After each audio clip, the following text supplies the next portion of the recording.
आपण पाहत आहात RK न्यूज, बातमी तुमची, आवाज आमचा।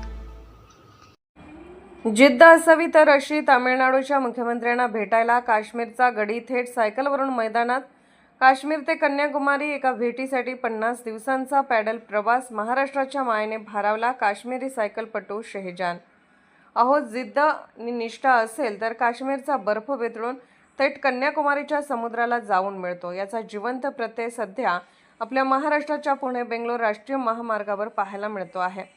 वाळवा तालुक्यातील पेठ परिसरातून सायकलचे पॅडल मारत जाणाऱ्या एका 45 वर्षाच्या गड्याने संपूर्ण महामार्गाचे लक्ष वेधून घेतले आहे।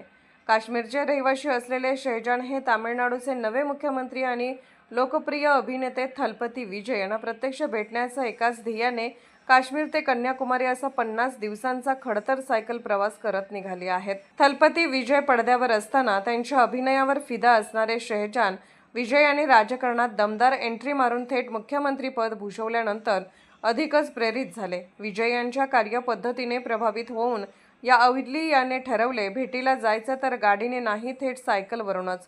आज त्यांच्या या पॅडल यज्ञाचा 34वा दिवस। दररोज कडक उन्हात वाऱ्यात सुमारे 8 तास सायकल चालवत 70 किलोमीटरचे अंतर पार करायचे आणि रात्रीचा मुक्काम एखाद्या पेट्रोल पंपावर किंवा सुरक्षित ठिकाणी ठोकून द्यायचा, असा त्यांचा दिनक्रम सुरू आहे।